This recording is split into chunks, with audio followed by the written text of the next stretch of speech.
어느 성에 연못이 하나 있었습니다. 근데 그 연못에 많은 물고기들이 오글거리며 살고 있었는데 어느 날 성 안에 불이 났습니다.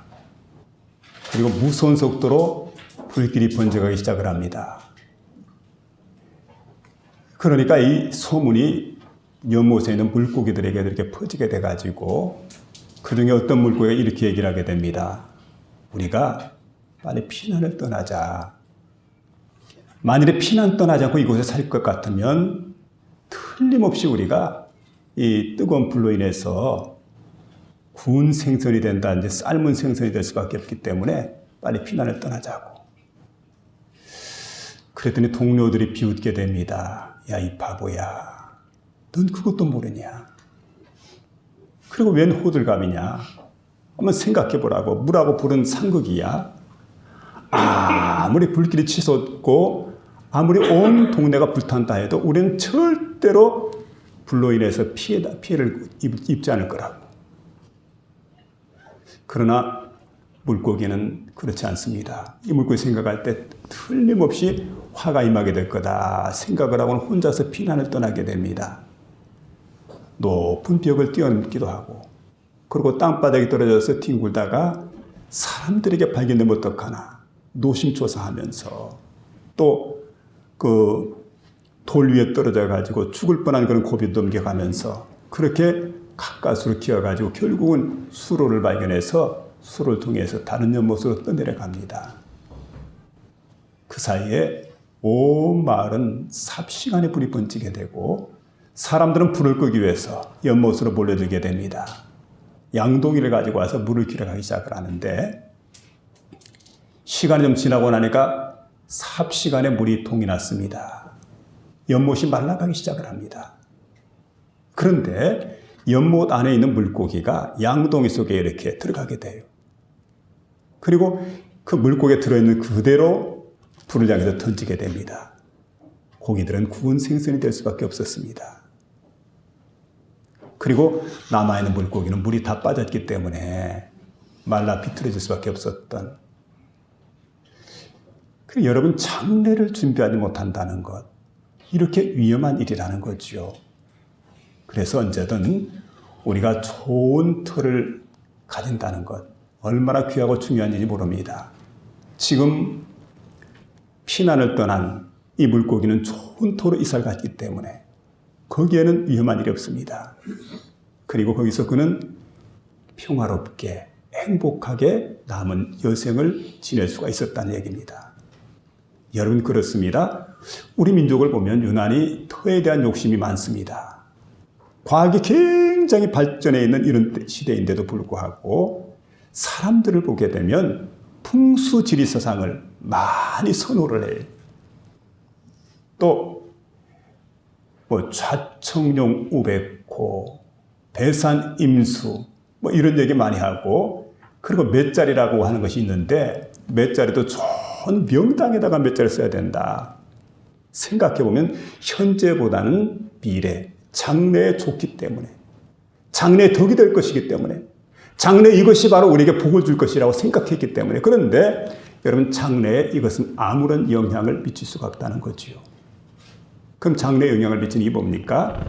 오늘 19절 말씀 보니까 이것이 장래에 좋은 터를 쌓아 참된 생명을 취하는 것이니라. 좋은 터, 바로 장래에 좋은 터라고 말씀해 주고 있는데 이 터를 쌓으면 우리가 어떻게 해야 될까? 오늘 본문을 우리가 생각해 보면서 세 가지 귀한 말씀을 통해서 저와 여러분의 마음속에 크신 은혜가 임하게 되는 복된 시간 될 수 있기를 주의 이름으로 부탁을 드립니다. 먼저는 소망을 하나님께 두라고 말씀해 주고 있습니다. 오늘 본문 17절에 보니까 이렇게 말씀을, 내가 이 세대에서 부한 자들을 명하여 마음을 높이지 말고, 내 마음을 높이지 말라는 말씀인데 마음을 높이지 말라. 교만된 마음 갖지 마라, 이런 말씀이에요. 부한 자들은 교만된 마음을 가져서는 안 됩니다. 그 권력을 가진 사람이 있습니다. 겸손한 마음을 가져야 돼요. 인기인들이 있습니다. 연예인 같은 사람들. 인기가 대단하죠. 그런데 여러분, 인기라고 하는 게 그렇습니다. 애전하는 그림자와 같습니다. 해가 중천에 떠오를 때는 굉장하죠. 그 빛이. 그 열이 굉장하지만 그러나 반드시 해가 질 날이 돌아오게 된다는 것. 화무는 11억이요 달도 차면은 기우느니라. 그렇잖아요. 다 지나가는 것들이에요. 인기에 연연해서는 안 된다는 거죠. 의료 선교사였던 데이비 리빙스턴이 그 영국에서 이제 아프리카 대륙으로 갑니다.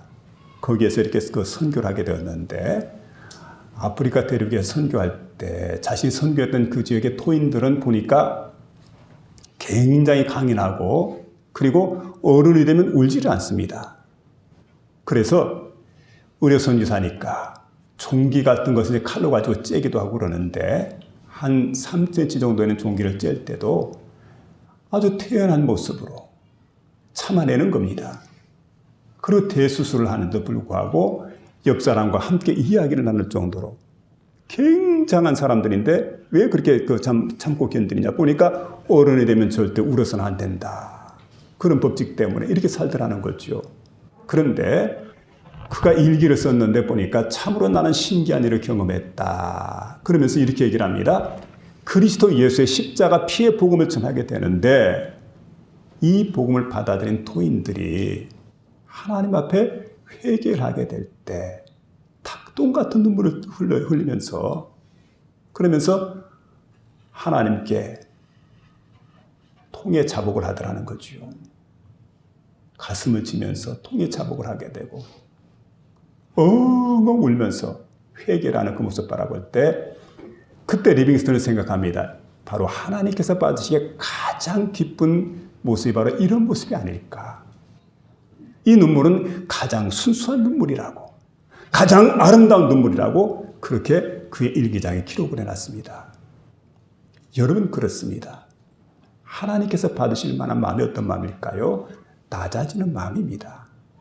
겸손한 마음입니다. 근데 낮아지지 않고 겸손하지 않고 교만된 마음이라고 한다면 하나님이 절대로 그 마음을 기뻐하지 않으실 것이라는 그런 말씀입니다. 언제나 여러분 하나님은 겸손한 자에게 은혜를 베푸십니다. 우리 마음이 낮아져서 하나님의 은혜를 충만히 받게 되는 그런 복된 심령들 될 수 있기를 부탁을 드립니다.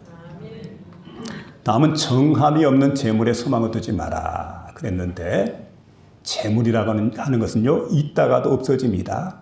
없다가도 생기게 되는 게 재물입니다. 참 신기한 일입니다. 근데 재물이 오늘 내 손에 있다고 해서 여러분 이게 내 것이 아니라는 거예요. 이게 돌고 돌아요. 돈이라고 하는 건 돌고 돌아서 돈이라고 말합니다. 한 장소에 머물지 않습니다. 계속 돌아가는 겁니다. 이게 돈입니다.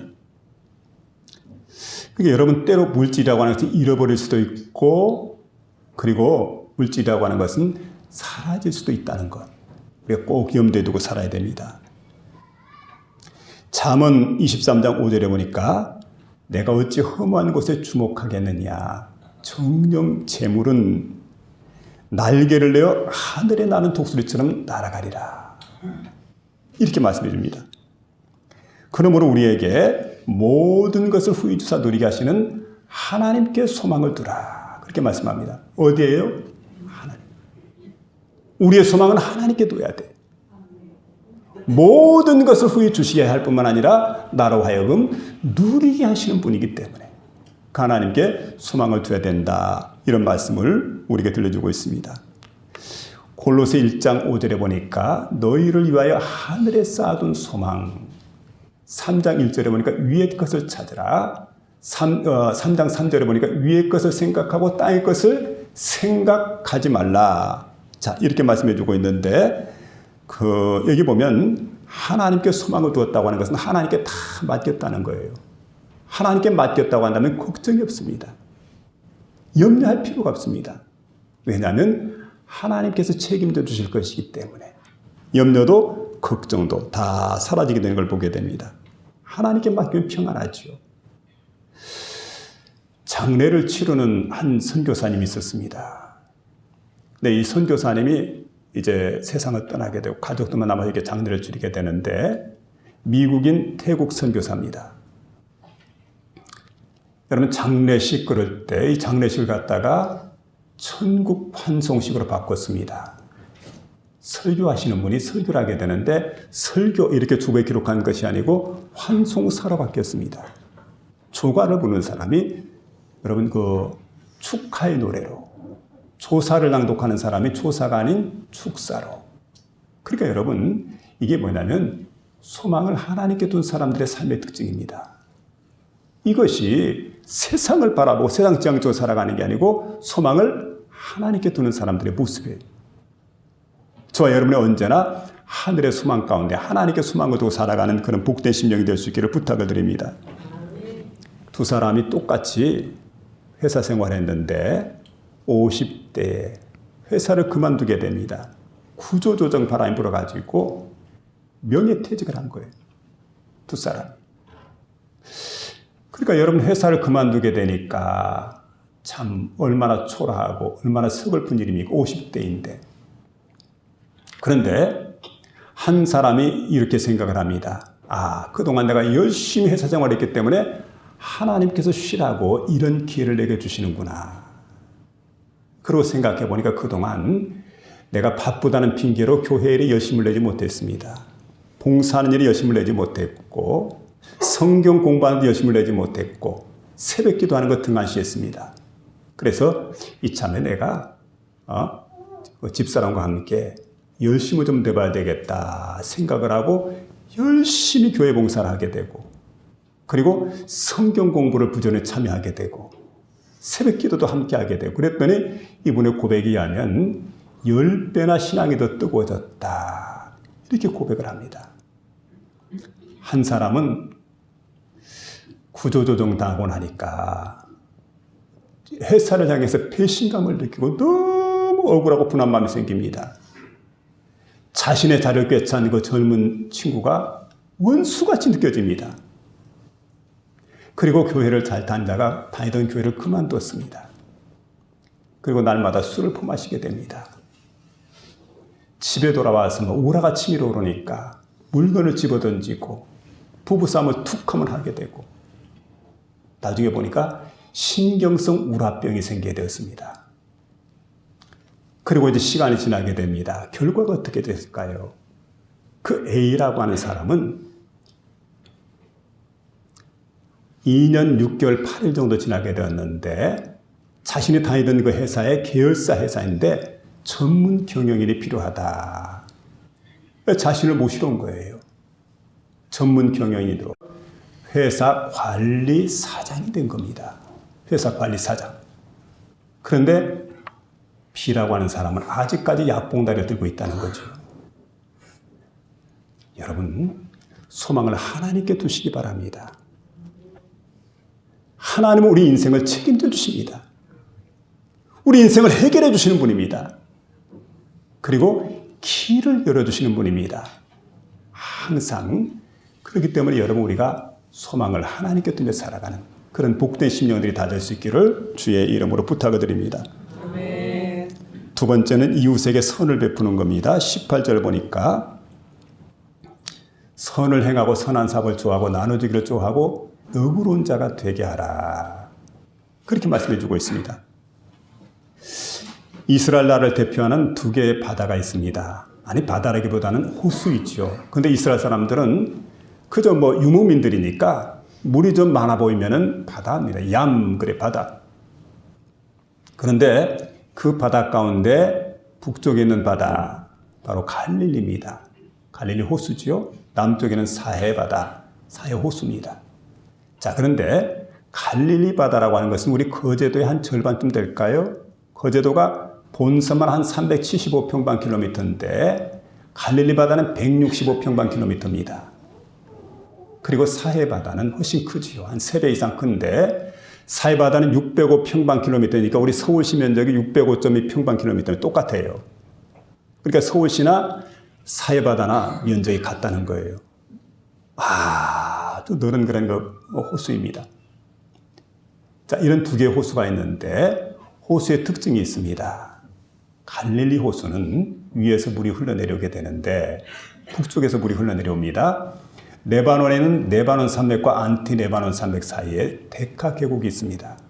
여기서 물이 쪼로로 흘러내려와 가지고 자, 이 물이 요단강, 상부 요단강을 거쳐서 그 갈릴리 바다로 흘러 들어가게 됩니다. 또 한 곳은 바로 가이사랴 빌립보 바니아스라고 하는 지역입니다. 또 한 곳은 텔단이라고 그러죠. 이곳에서 이제 흘러들어온 세 곳입니다. 이게 바로 헬몬산 눈 녹은 물이 그 바위 속으로 스며들었다가 여기서부터 콸콸 쏟아져 내려옵니다. 풍요로운 물들이 이 갈릴리 바다 향해 들어갑니다.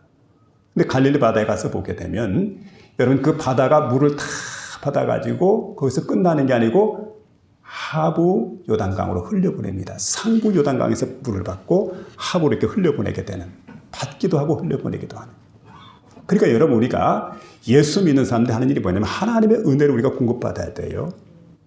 그리고 어떻게 합니까? 이걸 갖다가 사람들에게 흘려보내는 겁니다. 그래서 우리가 여러분 받기만 좋아하는 게 아니라 주는 거죠. 주라! 그리하면 너에게 주실 것이니 곧 후이되어 누르고 흔들어 넘치도록 해서 너에게 안겨주리라. 이 말씀처럼 여러분 갈릴리 바다가 위에서부터 은혜를 받아서 그 하부 요단강을 향해서 이제 베푸는 거지요.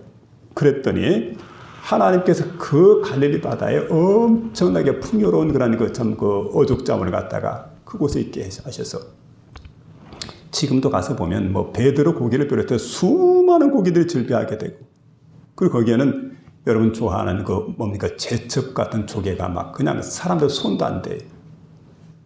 그 얼마든 캐다가 먹을 수 있는 그런 어족 자원의 보고가 되었죠. 그런데 한참 밑으로 내려가다 보면 하부 요단강을 따라서 쭉 내려가다 보면은 드디어 사해 바다를 만나게 됩니다.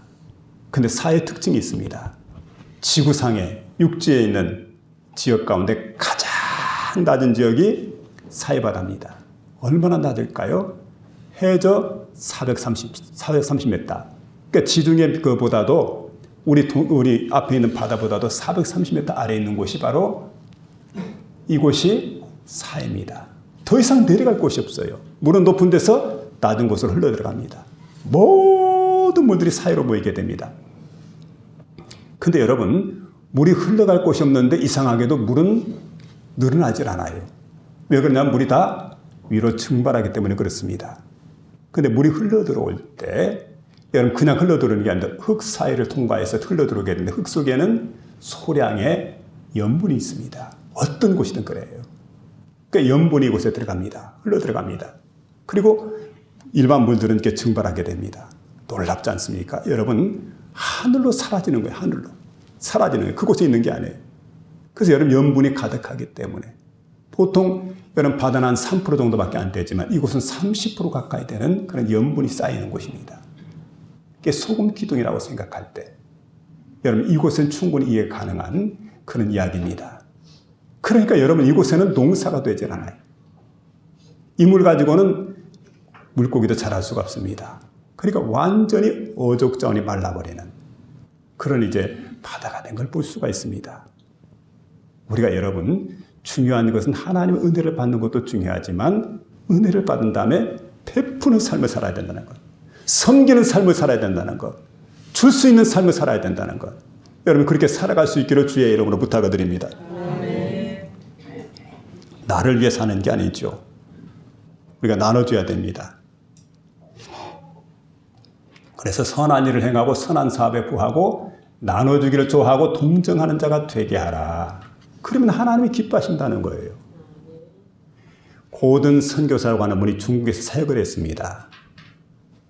그런데 그분에 대한 그 선행의 소식이 온 주변에 퍼지게 되고 결국 중국 정부가 그 선행의 소식을 듣고 조사를 해보니까 아주 훌륭한 선교사입니다. 그래서 이분에게 상을 줘야 되겠다 생각을 하고 그를 불렀는데 뭐 높은 지위를 허락하겠다고 그러고 명예도 주고 돈도 주고 그리고 메달도 수여해 주고. 근데 고든 선교사가 나는 하나님의 영광을 위해서 일했는데 그리고 이것이 하나님의 뜻이기 때문에 하나님만 바라보고 내가 일을 했는데 내가 상급을 받을 수가 없지. 그리고 모든 것을 거절합니다. 자신에게 오는 돈도 거절하고 명예도 지위도 다 거절했는데 한 가지는 거절할 수가 없었습니다. 그게 뭐냐면 메달이죠. 왜냐하면 메달에는 자신의 이름이 새겨져 있었고, 또 한 가지는 자신이 행한 업적인 33가지의 업적을 쭉 기록해놨습니다. 그래서 이건 차마 내가 거절할 수 없겠다. 다른 사람 줄 수가 없으니까. 그래 그걸 받았습니다. 그런데 세상을 떠났을 때 고든 선교사 떠나고 난 다음에 그 훌륭한 유품이라 할 수 있는 메달이 어디 갔을까 하고 사람들이 찾아보니까 메달이 사라져버린 거예요. 이상하다. 메달이 어디 갔을까?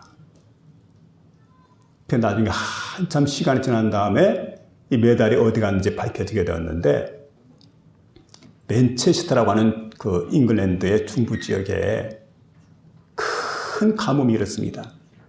많은 사람들이 굶게 되었습니다. 그때 그는 메달을 갖다 보내면서 익명의 편지를 보내게 됩니다. 자, 이 메달을 녹여서 굶주림 속에 있는 배고파하는 아이들 좀 먹이라고. 그러면서 그 메달을 그들에게 보냈다는 거죠. 그러면서 그는 그날 일기를 쓰게 되는데, 세상에 가장 가치 있는 일이 뭘까? 주 예수 그리스도를 위해서 쓰임받는 일이다. 그때 여러분, 주 예수 그리스도를 위해서 쓰임받는 일, 필요한 곳에 가서 필요한 사람에게 나누고 섬기고 협력하고 봉사하고 그렇게 살아간 삶, 그 삶이 얼마나 아름다운 삶인가를 우리에게 말씀해 주고 있습니다. 여러분, 선한 일을 하고 싶습니까? 근데 이렇게 생각을 하죠. 난 여유가 없잖아요. 선한 일을 얼마든 하고 싶은데 여유가 없어서 선한 일을 못합니다. 그런데 어려움을 당해본 사람들이 어려운 사람 사정을 합니다.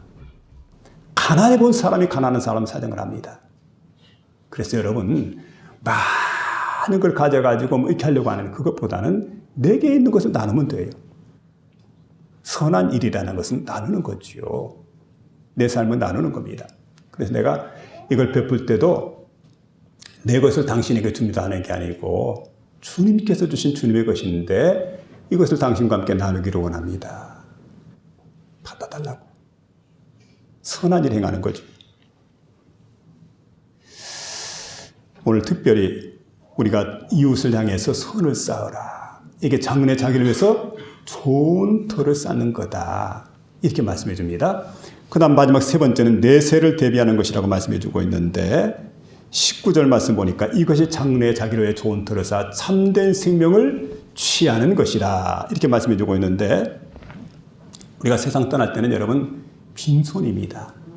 빈손 가지고 우리 떠나게 되는데, 이상하게 천국 가서 보니까 천국에 귀한 소유물들이 있어요. 많은 것이 쌓여있는 사람이 있습니다.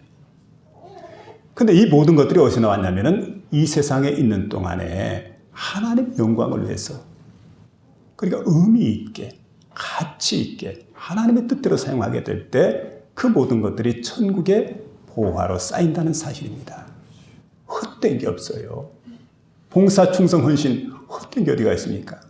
내 눈물 헛된 게 어디가 있습니까? 하나님 나라 가서 보니까 성경 갈라디아 6장 7절에 말씀처럼 내가 심은 대로 거두게 되는 거예요. 그래서 정말 믿음의 사람들은 내 보물이 있는 곳에 내 마음도 있느니라. 언제나 이 세상의 보물을 쌓아두고 살아가는 사람이 아니라 영원한 천국의 보물을 쌓아두고 살아가는 사람. 이 사람이 바로 믿음의 사람. 그래서 항상 내세를 대비하는 그런 마음을 가져야 됩니다. 전에 국민일보에 이런 기사가 나왔습니다. 망사티, 그리고 밀리터리 배낭, 민소매 셔츠, 꽃향기 향수. 이게 뭘까? 여성들을 위한 용품인가? 보니까 여성이 아니라 견공이에요. 견공. 그러니까 반려견이라고 그러죠. 옛날에는 뭐 애완이지만 지금 반려라고 그래요. 개들을 위한 그 제품들인데 이걸 판매하는데 당시 뭐 한 10년이 훨씬 넘었던 그 시대인데 보니까 한 달 수익이 8천만 원 그래요. 와, 대단하다. 제가 강남에 있는 갤러리아 백화점을 한번 들어가서 이게 쭉 확인해 보니까 여러분, 개들이 입는 옷 한 벌에 20만 원, 30만 원, 40만 원입니다. 그리고 요즘에는 개 한복도 나왔어요. 명절이 되면 설이 되고 추석이 될 때, 특히 설날은 그냥 가지 말라는 거죠. 한복을 입혀가지고 세배를 시킨지 모르겠어요. 한복. 그게 20만 원이 넘습니다. 그리고 향수를 쓰는데도 일반 향수가 아니라 최고급 프랑스 향수를 갖다가 판매를 하는데 없어서 못 팔아요. 갤러리아 백화점에 많은 사람들이 그 가게를 들락날락 한다는 거죠. 여러분, 개를 키우지 말라는 얘기가 아닙니다. 필요해요. 정서적으로 안정이 되고 좋은 경우도 있어요. 그러나 여러분, 우리가 물질은 꼭 필요한 곳에 사용을 해야 된다는 것. 이렇게 살다 보면은 하나님을 위해서 쓸 수가 없어요. 이웃을 위해 쓸 수가 없습니다. 우리는 여러분 개들을 바라보다 보지만은 더 중요한 것은 우리 주변의 사람들에게 좀 관심을 가져야 돼요. 내가 예수를 믿으면 내 영적 시야가 여러분 확산이 됩니다. 그리고 높은 곳에 마음을 두는 게 아니고 어렵고 힘드는 곳에 마음을 둬요. 내 도움이 필요한 사람이 누굴까? 내 손길이 필요한 사람이 누굴까? 내 마음이 필요한 곳이 누굴까? 그들에게 관심을 갖는 거죠. 그들을 찾아가게 되는 겁니다. 그게 여러분 우리 믿음의 사람들의 삶의 모습이 되어야 됩니다. 여기 보니까 자기를 위하여 좋은 틀을 쌓아 대상을 잘 선택해야 돼. 이 땅에서 여러분 우리가 내세를 항상 대비하면서 내가 좋은 틀을 쌓아야 되겠구나. 선한 일을 해야 되겠구나. 내 물질을 가지고 꼭 필요한 곳에 내가 사용을 해야 되겠구나. 바로 이와 같은 마음을 우리가 가져야 되는 거지요. 마태복음 6장 20절에 보니까 오직 너희를 위하여 보물을 하늘에 쌓아두라. 거기는 좀이나 동록이 해하지 못하고 도적이 구멍을 뚫지 못하고 도적질하지 못하느니라. 그렇게 말씀해 주고 있습니다. 참된 생명을 취하는 것이니라. 이건 영생을 말하죠. 여러분 참된 생명은 주님께 있습니다. 주님이 우리에게 주신 생명은 영원한 영생이라고 하는 겁니다. 예수님을 따랐던 한 부자 청년, 예수님께서 말씀합니다. 너에게 한 가지 부족한 것이 있다. 예수님 그게 뭡니까? 너 재물이 너무 많아. 가지고 있는 거 팔아서 가난한 자에게 주고 너는 나를 따르라. 그랬더니 그는 재물이 많은 고로 심히 근심을 합니다. 그리고 돌아갔어요. 주님께 오지 않았다는 얘기. 여러분, 재물관이 바로 서지 못한 그런 경우의 모습입니다. 가룟 유다는 재물관이 잘못되었습니다. 아시는 대로 여러분 향유 옥합을 깨뜨려 주님께 부어드린 여인을 바라다 보면서 책망을 하게 되죠. 그런데 성경에 그 다음 해석하는 장면을 보면 그는 도적이라. 돈귀를 맡았는데 그것을 자주자주 훔쳐갔습니다. 그리고 사실은 그 물질, 그 돈에 대해서 관심이 많았던 거죠, 가룟 유다가. 물질을 잘못 사용하는 그런 경우의 모습입니다. 성경에 보면 물질을 바로 사용한 사람들이 얼마든 있습니다. 예수님 발 앞에 엎드려서 향유옥합을 곁들였던 마리아. 그리고 예수님 만나고 난 다음에 재산의 절반을 가난한 사람이 써달라고 기꺼이 내놓았던 세리장 삭개오. 이런 사람들, 자신의 무덤을 주님께 드렸던 아리마대 요셉 같은 사람들. 두렵돈을 기꺼이 하나님께 내어놓고 하나님께 헌금을 드렸던 그러한 한 여인의 모습 생각을 하면서 오늘 주시는 말씀이 그렇습니다. 내가 이 세대의 부한자들 명하여 마음을 높이지 말고 정함이 없는 재물에 소망을 두지 말고 모든 것을 후히 주사 누리게 하신 하나님께 두며 여러분 그렇게 살아가시길 바랍니다. 오늘 이 말씀이 저와 여러분의 마음속에 크신 은혜가 될 수 있는 복된 시간 될 수 있기를 주의 이름으로 축원합니다.